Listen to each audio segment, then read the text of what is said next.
questions in the room. So we look back in the winner's circle. How impressed were you with the final minutes of that game to close it out? I'm just happy. I thought coming up here tonight, we're going to play a desperate team. And if you followed Cairns, I know they've been in a losing streak, but they have not had their team on the floor. And when you go through their roster individually, in each position, the 4 position, the 5 position, the guards position, what they did to Melbourne in Melbourne, that's when they've got their team together, that's what you're up against. And I thought tonight we're going to get a team that everybody's back, everybody's healthy, they've got a great coach. He's had opportunity to coach them for 2 weeks. So coming in here, and again, we've got Melbourne sitting they're waiting for us on Sunday. We're in a hole. This is a nasty, tough weekend. So we've worked hard. Any way that we can get through this and come out on top and kind of move forward is a positive result for us. So Cam Oliver, and a lot of talk's been going on about him finding a way with us. We've been a hard hand in coaching him and demanded some things from him, and there's been a process. And I thought at practice, I thought it's starting to get better, even in the games we lost towards the backstretch. And tonight, he was instrumental in the win and running the floor, pressure on the ball, defending the post, rebounding. He was elite. We're getting J.A. healthy again, so he's not fully there. I thought he got tired, but again, he's coming. And then just in general, a move forward from the Wollongong game. And a tough, I thought today, I just called him, I thought it was a really tough environment to coach in. It was, I don't know what was going on out there, but my guys are coming, you know, this is happening and this is happening, so trying to settle them down. The spectators are right behind you in your grill. I mean, just keeping, and I kept saying, just keeping them together was really difficult tonight from a coaching standpoint. You know, 2 from 2 against the Snakes. I guess what do you put that down to, just the fact that they're struggling, or?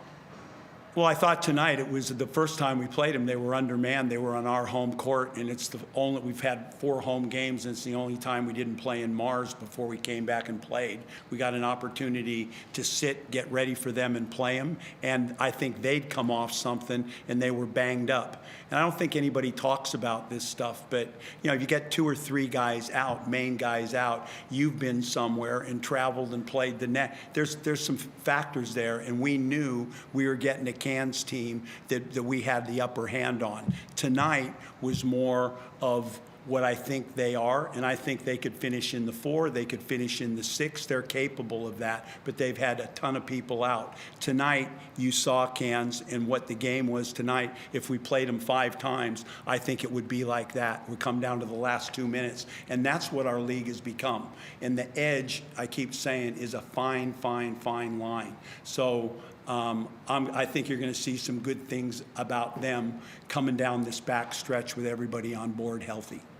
Got fairly convincingly out-rebounded. Is that kind of something you mainly focus on for Sunday? Really disappointing at the start of the game. We kept coming back in, and I thought that they sent all 5 guys to the glass, and I thought their perimeter guys were, it wasn't just their bigs, but their guards are well built and strong, and they were flying in there. But on the flip side, and I kept saying, when they send 5 guys like that to the board, I thought we got a lot of opportunities in the open floor. And again, with our situation right now, making free throws. We finally got to the line. We shot 15 in the 4th quarter. We only made 20. We're not knocking them down, and I thought we had numerous opportunities. Buqual, Lee Arthur, Zay. I just thought we had guys positioned to hit that shot that breaks their back. You know, you go up 9, wide open 3, get another stop, come down, the defense isn't set, wide open 3. We're just stiff and a little nervy, and getting a win might help that. But again, I thought the second half much better on the boards, and we did, when we got the boards in the second half, we got out and we got some nice opportunities in transition. You mentioned Campbell as well, their first time back on the old home court. Do you think they dealt well with a bit of extra attention from the crowd? I thought the whole, not, I thought they showed no sign they were like everybody else. But to be truthful with you, like I said, of all the games we've played this year, I found it real at the timeouts, and some of the timeouts I called, and I got a technical in the game. I haven't had one in a long time. I wanted one because I wanted to send a message to my team. I'm going to protect you. You guys got to be quiet. You can't get intentional fouls or unsportsmanlike. But as a coach, every now and then you got to step up. And I thought there was some things going on the floor that were going to lead to something. And, you know, and I kept, again, I used a lot more timeouts and a lot more conversation about that during the game. And we'll jump to Chris on Zoom. George, just following up what you said about the better second half on the boards, what were your thoughts at halftime? Were you in some ways relieved to be only down 1, given that they'd out-rebounded you by 17 and had 14 offensive rebounds to 2 by halftime? Very. I thought the tempo of the game was really slow, and it was really physical. So, you know, I knew the way the game was being played, nobody was going to get a big lead early. And again, I thought they did outplay us in the first half, and I thought they had the upper hand, and we were in a situation, again, only being 1 down and I said that at halftime. We haven't played well. We've got manhandled on the glass, and we're still in this game close. It's anybody's game. So and we made a pact at halftime to tighten that up. But as the answer to your question is yes, fortunate to be where we were under the circumstances. You put Brucey into the starting lineup. I'm not sure, it might not have worked as well as you would have liked early, but as the game wore on, it did seem to work well having him out there as a second ball handler for JA. Were you happy with how that worked out as the game went on? This point you're making, I think it's going to determine Cam Oliver's situation and how he moves forward with this. And I keep talking about guard play. And Bruce and Tyler and Zay, that situation and how that moves forward, we're clunky if we don't have that second guard on the floor right now. And everybody's going after Zay, and he hasn't had, J.A.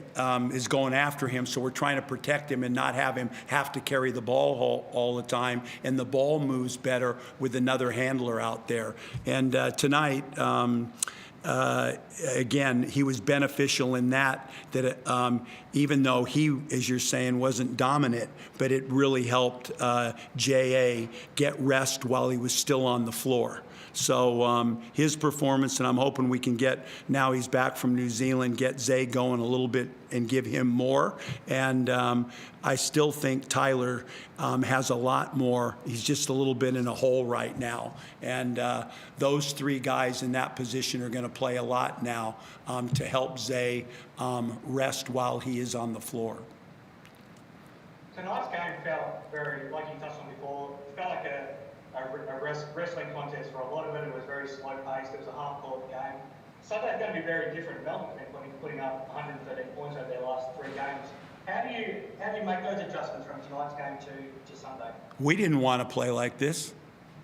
We didn't want to play like this. You know, what can you say? Watch what's going on. That's for you guys. But it's a wrestling match, and if you're in a wrestling match, you wrestle back, and that's what it was tonight. Bear hugs, elbows, every call, you know, talked about. The crowd on top of the whole thing. Nobody was going anywhere tonight. You could bring Melbourne up here. You could bring anybody up here. It's going to be that kind of game if that's the style that is allowed to be played. So I knew we were going to be in a fist fight all the way to the finish. So it is what it is, and Melbourne's a different challenge, and that style, more up and down, more open, I'm excited about. Thanks very much, Coach. Thank you. Thank you.